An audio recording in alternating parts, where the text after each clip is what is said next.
All right, A&P students, well, this is the video for Wednesday, April 22nd. This will be the start of section 6 notes, which is not going to be on the exam 5 on Friday, but this will be the beginning of the new material that we have on the final exam. All right, we're going to be diving into the urinary system, which is really our last system of the body that we talk about in this class. So let's dive right in. Today, we're really just talking about the anatomy piece of it. And then as we move forward throughout next week, we will be diving into the physiology of the kidneys and urine formation, water conservation, and clearance in the body. And we'll really be wrapping up the semester with that. So let's get right into it. So let's start with the kidneys. The kidneys are really an incredible, amazing organ of the body.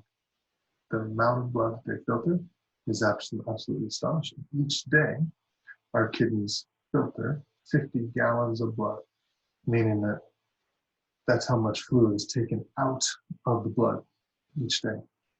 Okay, but the actual amount of fluid that goes through the kidneys each day is about 400 gallons. Okay, so when we think about this in terms of our full blood volume, which is about 5 to 6 liters, how often does that full blood volume go through the kidneys? It happens 12 times per hour. Okay, so every hour your full blood volume is getting through those kidneys. Okay, so tons and tons of blood flow here. If we took every single little tube inside of our kidneys, lined it up in a single file line, how long would that be? It would be 140 miles in our kidneys. Okay, so very, very incredible, very impressive. And the amazing part is when people start having kidney failure, kidney damage, those kidneys continue to do their job all the way up until they've lost 75 to 80% of their function. Then we start seeing symptoms. Okay, we don't really see any symptoms of kidney issues until it gets down to only 25 to 20% of kidney function left. All right, so general functions of the kidneys, maintaining fluid levels in the blood, in the interstitial space, okay? Maintaining blood pressure and the correct osmotic or hydrostatic pressure. Very important functions of the kidneys. Kidneys help us maintain ion levels in the blood, in the extracellular fluid. And the main ions of the extracellular fluid in the blood are sodium, potassium, calcium, and chloride. Also very important for maintaining long-term acid-base balance. How do they do that? Well, the kidneys are able to secrete and absorb both hydrogen ions and bicarbonate ions. So by pulling in more hydrogen ions, we can bring the pH back up. By releasing more hydrogen ions, we can bring the pH back down. Have a look at that. So also producing hormones. Kidneys do that. The two that we'll talk about are EPO, or erythropoietin, which is important for red blood cell production, as well as renin, which we've already talked about, which results in the formation of angiotensin II. It's a very important blood pressure product. Blood pressure controlling hormone. And then lastly, kidneys are very important for excreting metabolic waste products and toxins. Okay? So ammonia, or nitrogen, NH3, is the very typical byproduct from oxidizing and breaking down organic nitrogenous compounds, or proteins, okay, and nucleic acids. So when we break those down, the byproduct of that is ammonia, and our kidneys are very important for doing that in the urine. Okay, so the urinary system overview here. The kidneys are located in what's called the retroperitoneal cavity, which is really kind of behind the abdominal cavity. Okay, and they're under the muscles of the mid-back. We see them somewhere between about T11 in the spine and about L2, and they're separated from the other peritoneal organs, kind of along the cavity.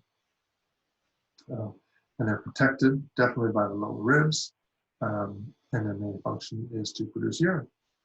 So that's one piece of the urinary system. We also have the ureters. Ureters, their function is to transport urine. It's just a tube, transport urine from the kidneys to the bladder. Okay, and then From there, the urinary bladder, its job is to store urine. Nothing is modified here. Once the urine gets to the bladder, there's no modification happening. And then lastly, the urethra transports urine from the bladder to the outside of the body. And those are kind of the main structures of the urinary system. And so if we look at this slide, it walks us through those structures. Pretty basic here. You can pause it for a second. I recommend pause it for a second. Go ahead and fill in those parts that you need to label there, and see if you can answer this question here. Where is urine stored and normal modifications come in? Go ahead and pause it for a second and fill that in. Okay, so let's start with A there. A is not one of the structures we talked about, but it's on top of the kidneys, and that is known as the adrenal gland. Okay, also known as a suprarenal gland. This just means on top of the kidneys, right? So B is that big old aorta, right? We saw that when we dissected cats. C, another structure there that's not a part of the urinary system, it's part of the digestive system, that's the rectum. It's kind of nice to see all those structures in place right there. D is the uterus, obviously only in females. E is the kidney, obviously. F is the bladder. So we see that the rectum, the ureter, and the bladder are all right there next to each other, really. I'm sorry, the uterus. And then G is the urethra. Okay, and we can see that ureter right there, connecting the kidney down to the body. And so where's urine stored? No modifications can be made. This is the bladder. We can see the kidneys here. We can see that they stick out from below the ribs a little bit. The right one does stick down just a tad lower. And this is typically what those boxers are aiming for when you see a boxer, and then they try to reach around behind the back of his or her opponent and kind of try to get them up under the ribs. They're trying to bruise the kidneys there because that's extremely painful. You can take their opponent out. So the anatomy of the kidneys, let's take a look here. It is covered by what's called the renal capsule, which is this fibrous connective tissue covering around each kidney, and its function is objective. We also have the renal fat pad, which is also there for protection. You can see this green stained tissue.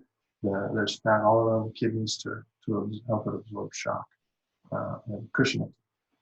Okay, and then the gross anatomy of the kidneys, we have what's called the renal cortex, which is the outside region, the peripheral region. We have renal columns within that, which project medially, so they go in this direction. So they're in the periphery, projecting medially towards the midline. And we have the renal medulla, which is the inner part. Okay, and then there we have these little cone-shaped projections, and they project medially again into little bumps called papillae. Okay, and then lastly, the renal sinus is this kind of cavity inside the kidneys, and this is really where there's fat, connective tissue, and the renal pelvis. Okay, so the renal pelvis is found here, and the renal pelvis is really a channel with the renal sinus. Okay, it's functioning as a passageway for urine. Okay, so it's an open passageway for urine, and it connects right to the ureter. Okay, we're working our way back from the ureter.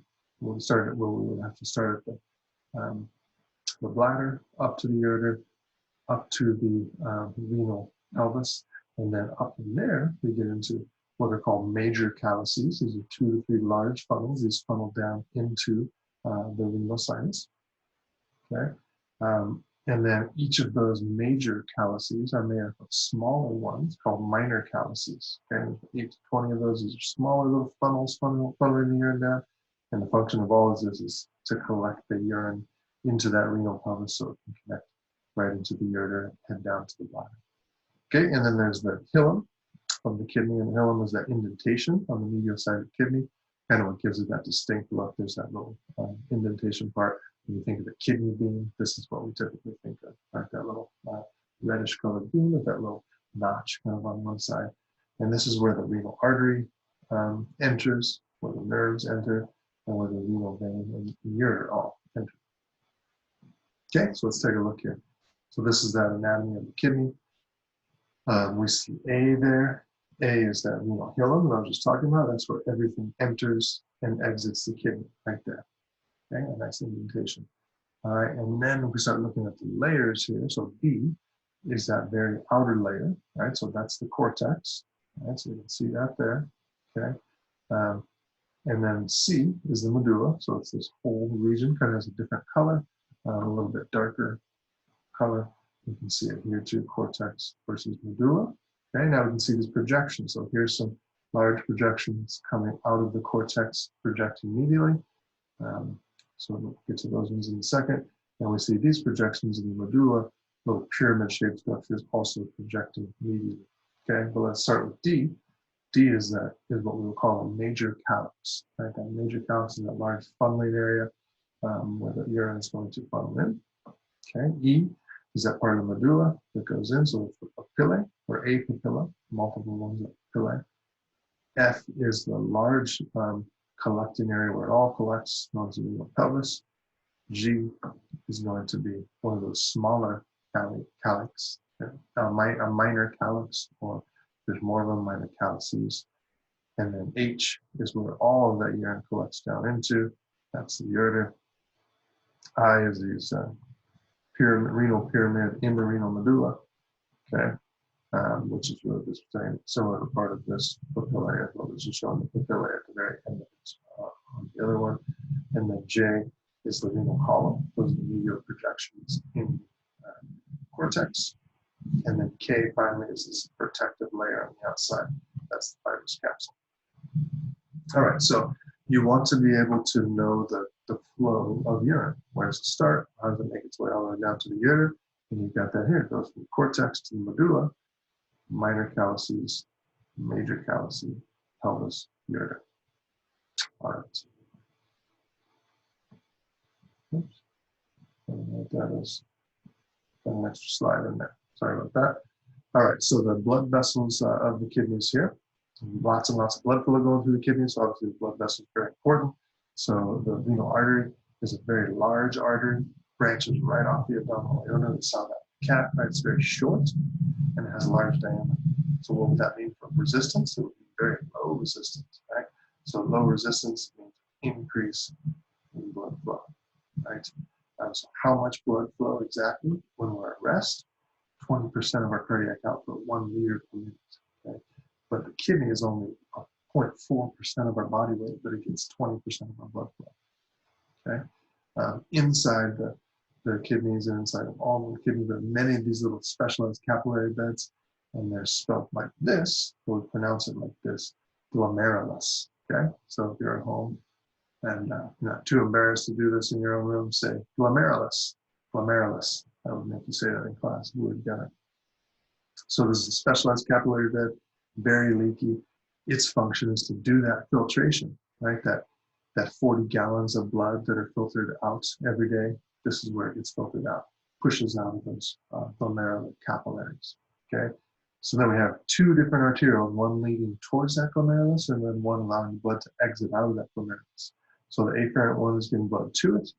Efferent one is the blood exiting away from the glomerulus.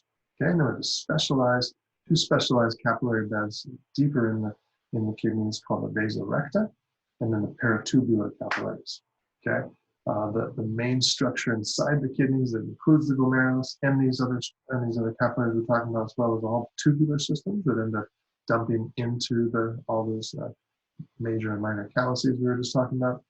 That's called the nephron. Okay, the nephron, there's lots and lots of nephrons. We'll talk about those in 1 second.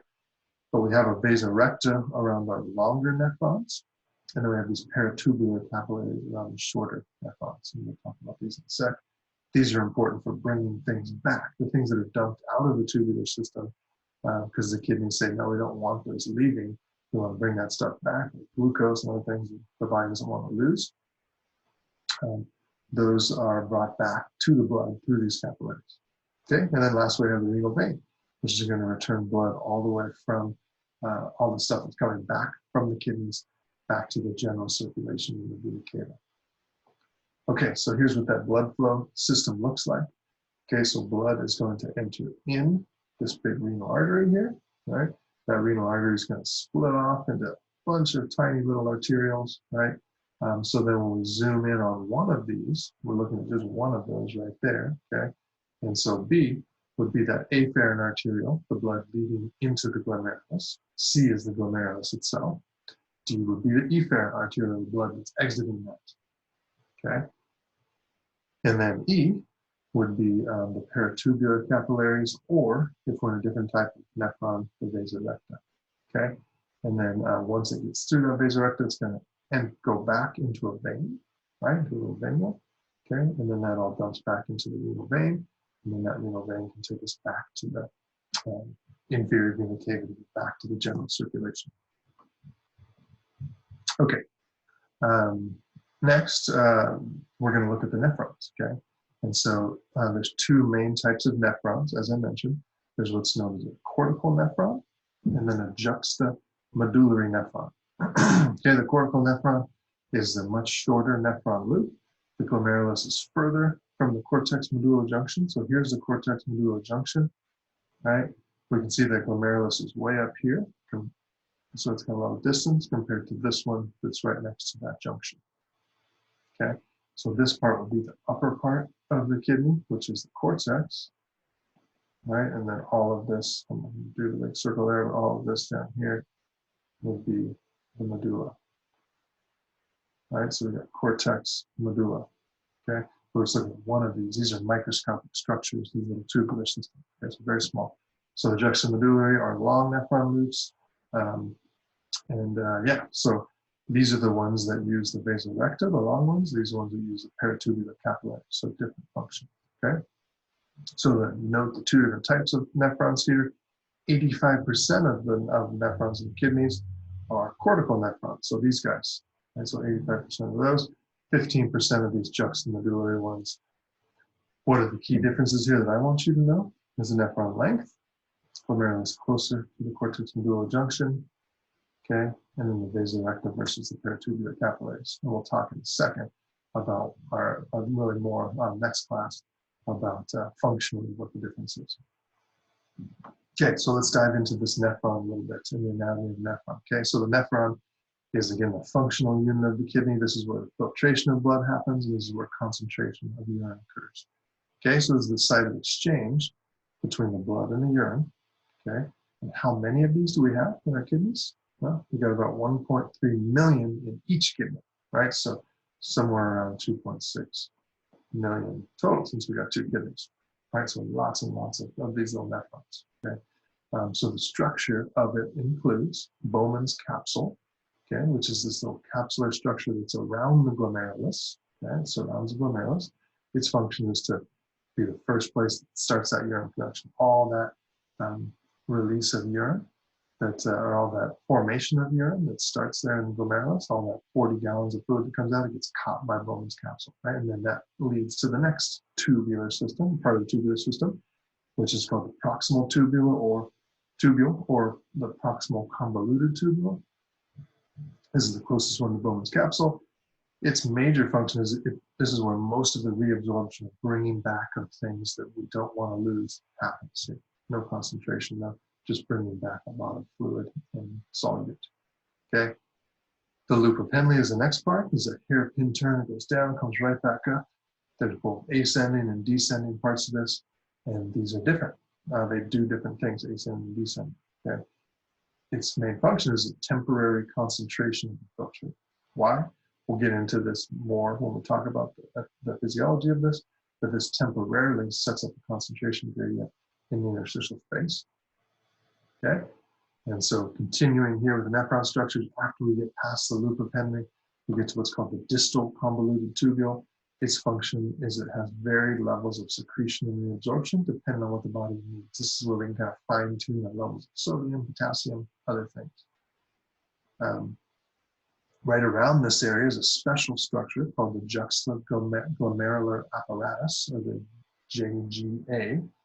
Okay, and what we have here is this kind of this junction of Bowman's capsule, distal tubule, and the afferent and efferent arterioles. They're all crammed into one little region here. We'll see a picture of it here soon. There's two specialized regions of cells here. There's one special region of cells called granular cells. These have little mechanoreceptors in them that are sensing how much pressure is on those cells, and they're measuring blood pressure, constant measurement of our blood pressure here. And when blood pressure drops, they release renin, That starts that whole process we've talked about. We'll talk about it more. But that's going to result in the formation of angiotensin II. Secondly, a little group of cells called the macula densa. These are in the wall of the distal tubule. So they are measuring the filtrate solute concentration. So there should be a space right there. Filtrate solute concentration. Right? So the concentration of sodium. And so there's chemoreceptors there to measure that concentration of sodium in the filtrate, or the kind of pre-urine. And then finally we get to the collecting duct, which is the last piece before we start dumping into all those major and minor calyces. And this is collecting urine from a bunch of different nephrons. And this is where permanent concentration of the urine happens, and this empties into the renal pelvis. So let's take a look. Here's what those look like. This is nephron labeling. Again, I would say pause it right here, see if you can label these different structures and answer this question. Okay, so let's take a look. So A is that first part that's the very start of the filtrate. So that's the glomerular capsule or Bowman's capsule. B is the capillary bed inside of that we've talked about, which is the glomerulus. C is the first part, right? So urine starts here, works its way down to this convoluted tubule system, known as the proximal convoluted tubule or proximal tubule. From there, we get down to this loop, this hairpin turn, right? So there's the loop of Henle or the nephron loop, and we have the descending portion here and the ascending portion over here. And then lastly, after the loop, we get into another convoluted tubule section. This is the distal convoluted tubule section. Okay, and then finally, we get to the last part, which has a bunch of different nephrons that connect to it, right? Not just this one we're looking at, and that's called the collecting duct. Okay, so with that question, there was a major site of reabsorption. That's going to be the proximal tubule.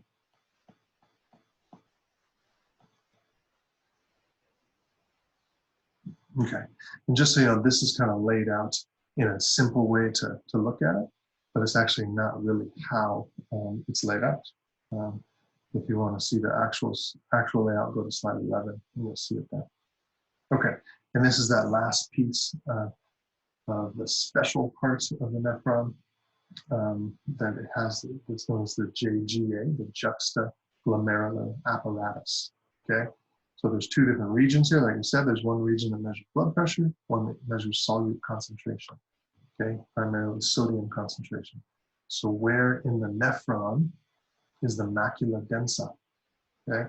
So let's take a look at that. So which area measures blood pressure? Which one is that? That's E, right? That's those granular cells. We can see these little special cells here that are measuring the blood pressure because they're little mechanoreceptors and measuring how hard this blood is pushing on the walls, okay? So we got that, and then we've got the macula densa cells, which is actually, those are embedded in the distal tubule, right? So distal tubule is right up here, and this is the distal tubule here. So these are the chemoreceptor cells that are measuring that. So where in the nephron is the macula densa? It's in the distal tubule. Okay, so we can see Bowman's capsule here, that's the start, heads into the proximal tubule shortly after that. So which area measures solute concentration? That's the macula densa. That's a juxtaglomerular apparatus. Okay, that's what this is right here. Okay, so this is kind of the last one to look at the overall anatomy, where you see kind of get this all laid out in the head, and you got to kind of study this figure a little bit. But here is our junction between the medulla and the cortex. All right, so you can see that. So here, so here it is here. You can see the cortex, there's the medulla. So this is a little bit high. Junction's kind of right there instead. So if you just kind of get your bearings here, and you can see a couple different nephrons, but there's one nephron and there's both types of nephrons here, right? So this is a cortical nephron, this is a juxtamedullary nephron, okay? Those long ones that stick way down, you can see those stick way down into the medulla, whereas the cortical ones are mostly up in the cortex, which is a little bit of a loop down there in the medulla. So what part is in the cortex? Bowman's capsule is, with all of them, proximal and distal tubules, and then the beginning of the collecting duct. What do we find in the medulla? We find that loop of Henle, or the nephron loop, and then most of the collecting duct. Okay, so what is the full pathway of urine formation? Okay, we talked about it on a gross anatomy scale, but what about microanatomy down to the gross anatomy? We can look at it here. Bowman's capsule, proximal tubule, loop appendage, distal tubule, collecting duct. Then we get to a minor callus, a major callus, renal pelvis, ureter. There we go. So got to know that formation of urine pathway. All right, guys. Spend some time studying this. Make sure you know these structures well before we get into the physiology of it, because that'll come at you pretty quick next class. All right, guys. See you soon.